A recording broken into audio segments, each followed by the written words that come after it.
is your 2-minute warning.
Decades with little to show for it, Operation Epic Fury has delivered a decisive military results in just weeks. Korea, Vietnam, Iraq, Afghanistan, as the president has pointed out, all took years, decades. Vague missions, shifting sands, little to show for it. Operation Epic Fury has been laser focused from the very start, as I've said to all of you. Clear mission objectives, and ultimately Iran will not have a nuclear weapon. It's a bold and dangerous mission, a gift to the world, historic, courtesy of a bold and historic president. That mission continues today in this new phase as Iran has an important choice, a chance to make a deal, a good deal, a wise deal. As part of that effort, the United States has imposed an ironclad blockade that grows more powerful by the day. From the Gulf of Oman to the open oceans, our Navy is enforcing this blockade without hesitation or apology. Now, as usual, there's a lot of false information out there. I'll say this, every ship that the U.S. believes meets our criteria, either Iranian ships or to and from Iranian ports, has been turned around. As of this morning, 34 total. Non-Iranian vessels are allowed to transit, and many have, including overnight. Not only is the blockade growing, in fact, a second aircraft carrier will join the blockade in just a few days, but this growing blockade is also gone global. Just this week, we seized 2 Iranian dark fleet ships in the Indo-Pacific region that had left Iranian ports before the blockade went into effect. They thought they'd made it out just in time. They did not. We seized their sanctioned ships, and we will seize more. Our blockade is growing and going global. America's military is unmatched, projecting power, denying passage to adversaries, and protecting our interest at the time and place of our choosing. No one sails from the Strait of Hormuz to anywhere in the world without the permission of the United States Navy. To the regime in Tehran, the blockade is tightening by the hour. We are in control, nothing in, nothing out. Iran's battered military, the IRGC specifically, has been reduced to a gang of pirates with a flag. They cloak their aggression in slogans, but the world now sees them for what they are, criminals on the high seas. They don't control anything. They're acting like pirates, acting like terrorists. They're the ones who lay indiscriminate mines, who shoot at random ships who killed 45,000 of their own people, innocent protesters, in the course of weeks. Their own people. They are the bad actors. The vessels that the Iranians seized in recent days, a couple of them, they're not American ships. They're not Israeli ships. They're just random ships that drove where they drove their little speedboats up to and shot at those ships with AK-47s. Anyone with a speedboat, a gun, and the wrong intentions can do that. They know that we, the United States of America, control the flow of global shipping, and we know that they know. Their real navy is at the bottom of the Arabian Gulf. It's worth saying again, for 47 years, Iran has been at war with America, killing our citizens, our soldiers, and our allies, while previous administrations looked the other way.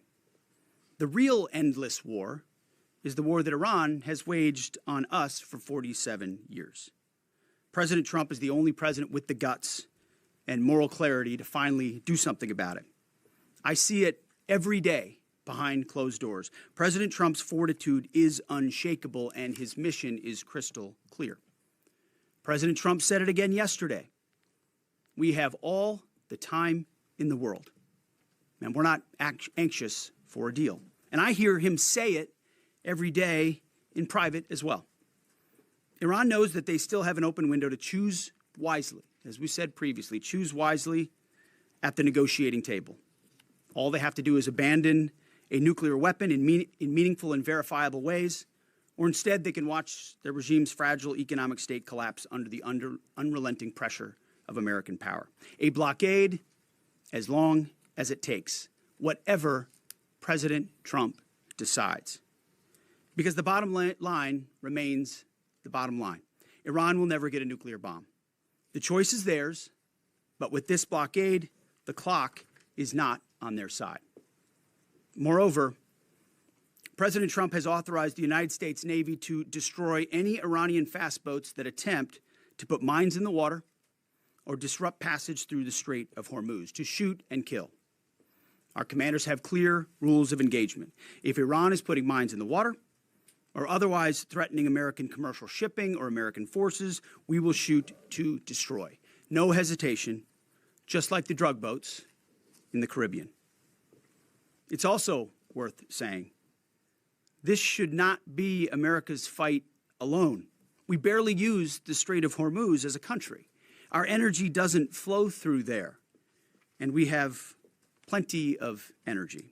Just look at the new Global Congo line, headed to Texas. A beautiful picture. Europe and Asia have benefited from our protection for decades, but the time for free riding is over. America and the free world deserve allies who are capable, who are loyal, and who understand that being an ally is not a one-way street. It's a two-way street. We are not counting on Europe, but they need the Strait of Hormuz much more than we do, and might want to start doing less talking and having less fancy conferences in Europe and get in a boat. This is much more their fight than ours. On this core mission, America's will is unshakable, our capabilities unmatched. Our blockade is only growing and going global. And as the President said, we have all the time in the world. Iran has a historic chance to make a serious deal, and the ball is in their court. Either way, the War Department stands ready for what comes next, locked and loaded. May God continue to bless our warriors each and every day and on each and every mission. Mr. Chairman, over to you. Thank you, Mr. Secretary, and good morning, everyone. Thanks for being here. Today marks 55 days since the President of the United States ordered major combat operations against Iran. Today and this morning, the Joint Force remains postured and prepared to recommence major combat operations on the order of the President. On April 8th, the President announced a ceasefire, and last week, at the President's direction and on order of the Secretary, U.S. CENTCOM began enforcing a blockade against all commercial vessels going into and out of Iran and their ports. Simultaneously, the U.S. military, in support of the U.S. Department of Justice, was ordered to conduct maritime interdiction operations against sanctioned and dark fleet vessels globally. This operation also began on April 8th. And what I'd like to do this morning is update all of you on those actions and activities. First, as I mentioned, U.S. Central Command continues to maintain a strict blockade on all the ports. We're enforcing the blockade across the board against any ship of any nationality that is transiting to or from an Iranian port or territory. We're closely tracking vessels of interest headed towards Iran and those moving away from Iran that were outside the blockade area when this blockade was ordered. And as everyone saw this past weekend, we're prepared and postured to intercept them.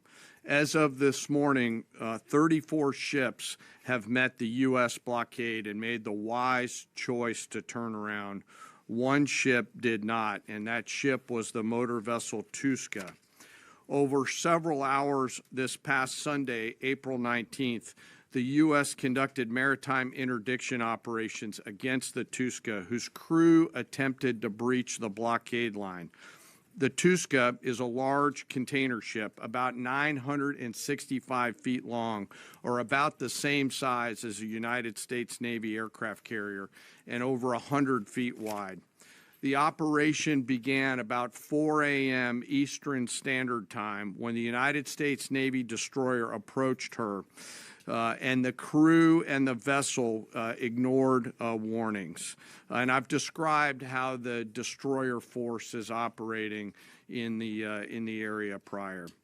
Upon intercept and coming within visual range, American forces began to issue several clear and unambiguous warnings and inform the vessel and their crew that they were in a violation of the U.S. blockade and directed the ship to turn around.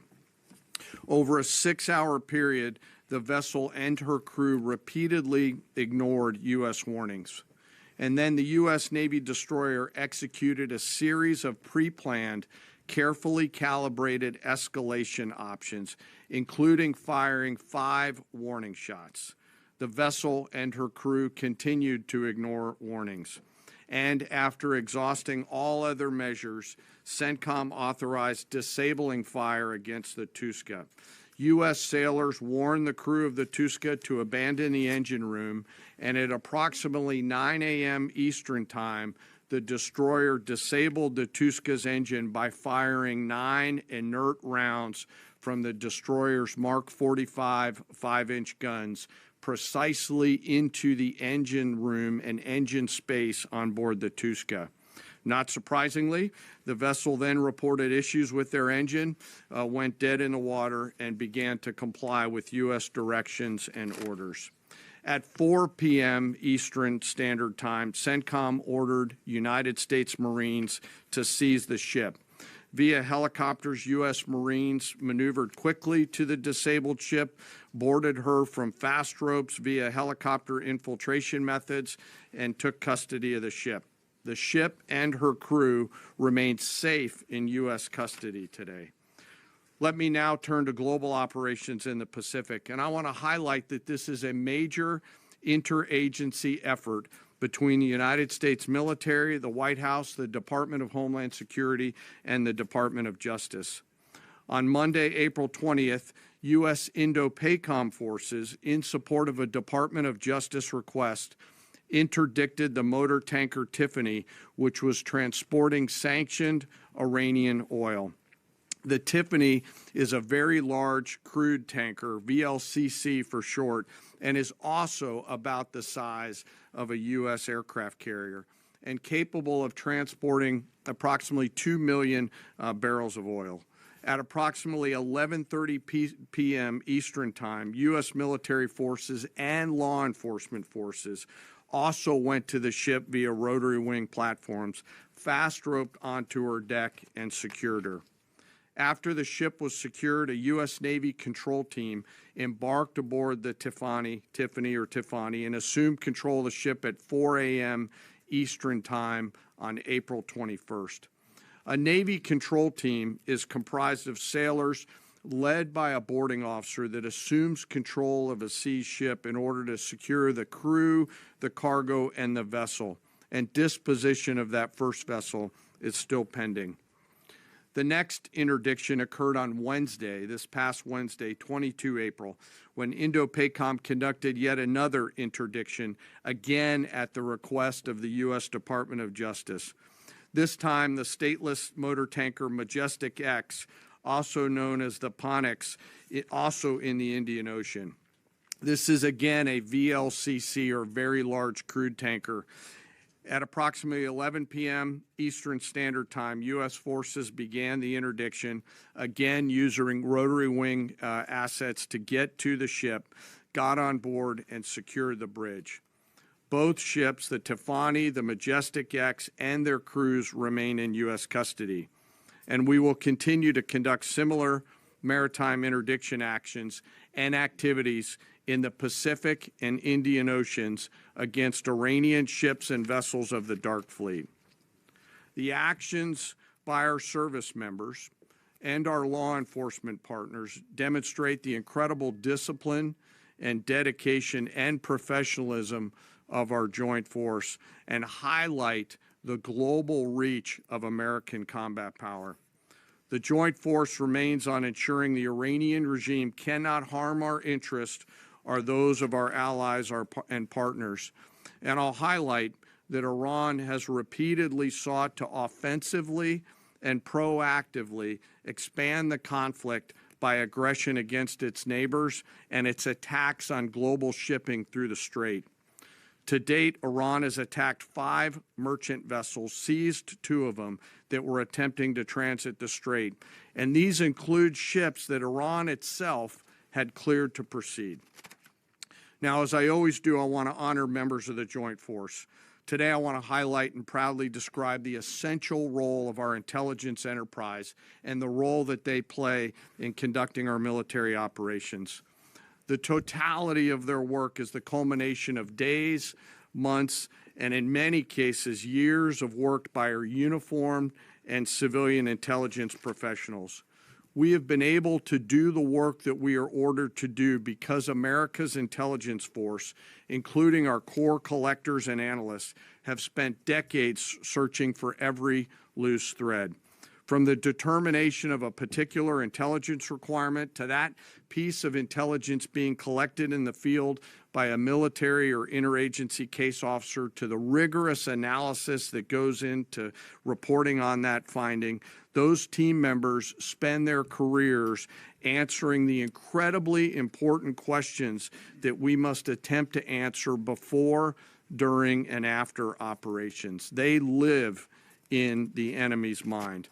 Normally located behind the green door or behind the vault door in dark, windowless rooms across the world, 24 hours a day, 7 days a week, 365 days a year, are world-class intel members from DIA, our service intelligence components, NSA, NGA, CIA, NRO, and in the case of the operations that I've just described, the Office of Naval Intelligence, all work tirelessly to sift through the mountains of collected information using tools, tactics, techniques, and procedures that I'm not going to discuss today. The sun never sets on these world-class professionals, and their goal is every minute of every day to be on the account. And they know the enemy. They know their combat capability, their weapons, their industrial and economic systems, and they know their leaders' pattern of life, where they go, what they think, and what they do. Thanks to their work, we know Iran, and it is an incredible work that they do. Again, none of our operations that we've conducted during my time in this job could have been done without the service of these intelligence professionals. And the distance from those core collectors and those analysts to those Patriot crews who are defending U.S. forces forward or the fighter pilots is incredibly small. Every single day, as their mottos say, they are committed to excellence in the defense of the nation and to securing the future, and they're doing the work of the nation. Before I close, as I do every time, I want to highlight and remember our fallen. Today, I want to highlight the 63 victims of the terrorist bombing of the U.S. Embassy in Beirut, which occurred 43 years ago, just a few days ago, on April 18th, 1983. At that time, this was the deadliest attack on a U.S. diplomatic mission, and this was the first attack conducted by Iranian-backed forces on Americans. The suicide bomber detonated a vehicle-borne improvised explosive device out in front of the embassy, killing 63 innocent people, including 32 Lebanese, 14 visitors, and 17 Americans. And among those lost, members of the joint force to include 3 Army soldiers and 1 United States Marine. We remember their names: Sergeant First Class Richard Twine, Staff Sergeant Ben Maxwell, Staff Sergeant Mark Salazar, and United States Marine Corporal Vincent McMaw. Today we remember them. We carry on their memory and the memory of all our fallen, and remain grateful for their sacrifice and that of their families, who continue to show us what courage looks like. As we continue to press forward and maintain these operations, the Secretary, the Joint Chiefs of Staff, and I are deeply humbled by the spirit, tenacity, and commitment and grit of the 2.8 million members of our joint force. The Secretary and I thank every member of the joint force engaged in this operation, every warrior who remains deployed or who is supporting from here at home. Thank you to, and thank you to your families. Sir, I'll turn it back over to you. Thank you, Mr. Chairman. We'll take a few questions. Thank you. In your estimation, have there been increased or decreased instances of Iranian vessels either approaching or trying to breach the blockade the longer it is in effect? And another question about the mine threat. Has the mine threat been neutralized enough to facilitate freer flow in the straits? Well, to the second question, first of all, we are seeing vessels transiting. There are paths that are open. And part of what the president is threatening is ensuring if there's attempts to recklessly and irresponsibly lay more mines, we're going to deal with that. It's a violation of the ceasefire. So transit is occurring, much more limited than anybody would like to see, and with more risk than people would like to see. But that's because Iran is doing irresponsible things with small fast boats, crafts, like I said, with weapons on them. These are commercial ships, in some cases cruise ships that came through being threatened by these. So as far as breaching the blockade, it's been a pretty consistent. There were a number of ships at the beginning. Then you had the interdiction that the chairman described, where we took out the engine room and disabled that ship. I think that sent a very clear sign that this is not a fake blockade. This is a real, full blockade. We'll use up to and including lethal force if necessary. And that stopped, and other ships have taken note of that. So any ships that have attempted, there's been levels of escalation, but none that far, and they've turned around. Absolutely. Yes. Good morning, Mr. Secretary, Mr. Chairman. David Zier, Real America's Voice. To follow up on Alexandra's question, how big are these mine-laying boats? Can they be achieved from fast boats? And I wanted to follow up my last week question about as jet fuel stocks in Europe reportedly are only about 6 weeks left. They get most of their jet fuel from the Gulf. Have any European countries reached out to assist in cordoning off the strait and participating in escorts? I know there's a lot of talks. You saw I would call it a silly conference in Europe last week, where they got together and talking about maybe doing something eventually when things are done. Those are not serious efforts yet. We would welcome that. We would welcome a serious European effort to do something about this strait and this passage, considering it's their energy capabilities that are most at stake. I think it's a wake-up call. It's a wake-up call for countries around the world. Either you have capabilities or you don't. Otherwise, you're at the behest of a country like Iran, and the only country that can do something about it is the United States military. Do you want to talk about the mines and the small crafts? They have a variety of smaller Boston whaler-sized boats. We have forces up there deterring and preventing them from continuing to do that, and we'll continue to do so pursuant to the orders of the Secretary and the President. But reckless mining like that is a violation of the unwise ceasefire, to do that, and very unwise to do. Absolutely, Jerry. Thank you. Pope Leo has made some strident comments about the war in Iran, and the U.S. Conference of Catholic Bishops recently put out a statement suggesting that the war does not fit the requirements of just war theory. And I wondered if the Pentagon had thought about this war against the terrorist regime in Iran in terms of the framework of a just war, and if either one of you could talk about that. And then just my second question would be, the Pentagon recently, this week, gave well-deserved award upgrades to the members of Gulf Company 2-1 Marines who served at HKI and Abbey Gate during the withdrawal and evacuation. I wondered if you Mr. Secretary, could speak a little bit about that and maybe give us a little bit more in terms of what to expect from this Afghanistan review in terms of further proper recognition and proper accountability. On the first question, Pope's going to do his thing. That's fine. We know what our mission is. We know what authority we have. We're very clear about that. We follow that. The orders of the president. We've got lawyers all over the place looking at what we're doing and why we're doing it and giving us every authority necessary under the Constitution and under our laws to execute it. So we feel very confident across the spectrum about what we're doing and why we're doing and the legal justification that we're following in order to do it. You mentioned the Marines at Abbey Gate. And what we've undertaken at this department is a historic Afghanistan review. So we have, over the course of months, reviewed what happened leading up to and including the events at Abbey Gate and the disastrous withdrawal in Afghanistan. There's never actually been a full accounting in this department of the decisions that were made. There's been sort of papered over congressional attempts, but never a real deep dive where we brought everybody in to talk about what happened and why it happened. That has happened.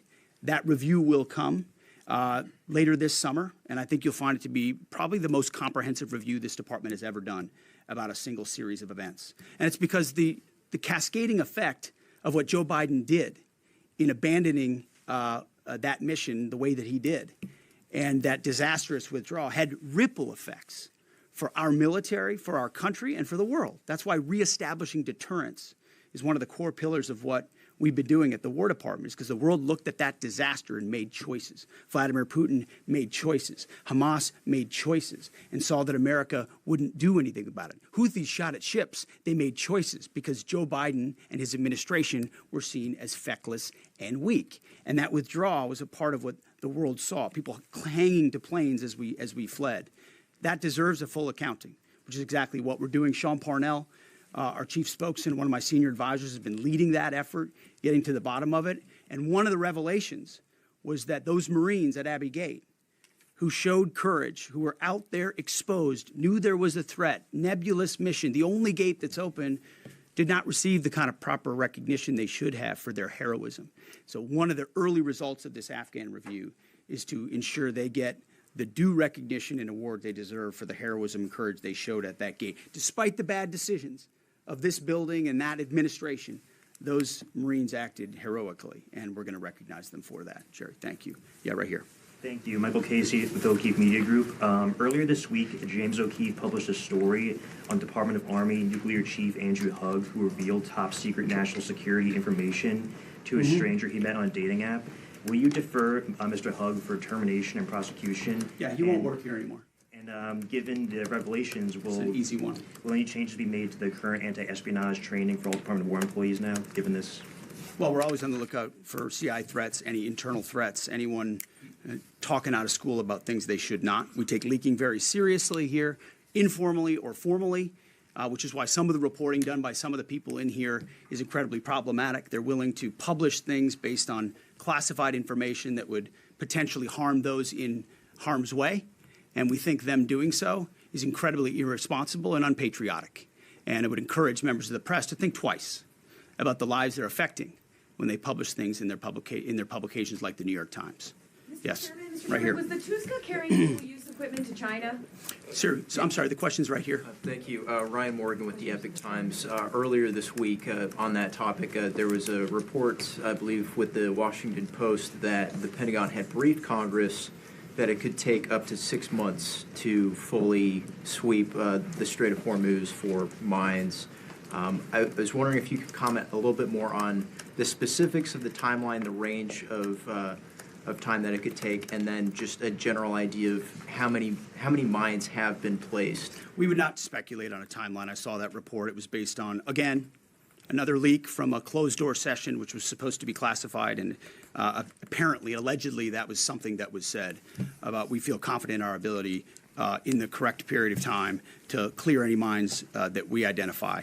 And would encourage other countries to be a part of such an effort as well. But we're tracking that very closely. Mr. Chairman, do you want to add anything to that? No, sir. I think Okay. you covered it. Right here, new members of our press corps here. Jacob Wasserman with TMZ DC. We have two questions. I'm going to ask the first. My colleague will ask the second. You know, I've heard you talk a lot about bombing. We'll see. Sorry? We'll see. Okay. I've heard you talk a lot about bombing people and places. And when you give these orders to carry out this extreme level of violence, what's going through your mind and your body? Do you have like an adrenaline rush? Are you scared? Do you feel like you're on a power trip? Just walk us through and paint us a picture of what it feels like mentally and physically. It's a very TMZ question.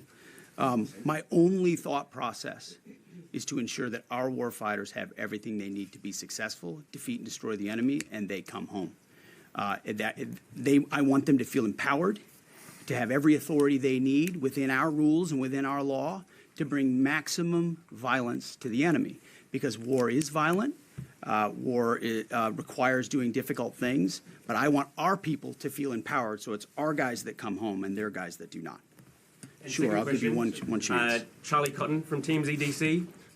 You changed the Department of Defense to the Department of War. Would you consider changing the name again to the Department of Peace, since that's what we're all after? Well, that's the pursuit. It's a great question, actually. You go from defense to war because you want to be proactive about peace through strength. And really, I gave a speech in front of generals about what the ethos of the War Department is all about, because I wanted to go through every echelon of this department. It means something. It's not just words. And when you fight a war the right way, the idea is on the other side you bring about peace. That is what we'd like to see the most. In fact, I once did a video about the one institution that should win the Nobel Peace Prize every single year is the United States military, because we are the guarantor of the safety and security, not just of our country, but of a lot of people in this world. Last question. Yes, sir. Thank you very much, Mr. Secretary. I do appreciate your time. Since February 28, 725 drones and missiles have hit the Kurdistan region as your loyal ally, killing 22 people and injuring 100 others. Even after the ceasefire, Mr. Secretary, 20 more attacks were carried out. My question is, does that ceasefire include Iraq and the Kurdistan region? And really, what is your clear policy toward proxies? Why I am asking this question, by President Masoud Barzani's statement, 5 times targeting his office, even targeting President of Kurdistan region residents in the Hock City. We watch it very closely, and that area and those folks, the Kurds, deal with a lot of what the IAMGs or the proxies are capable of doing. And a reminder of the reverberating effect of this Iranian regime. It's not just what it does to its own people, killing 45,000 of its own citizens just recently, but it's also the terror they've brought to the region. And so getting a good deal and making sure they can't wield a nuclear weapon over top of those proxies is why this mission is such an important one. Thank you very much. Appreciate it. Thank you.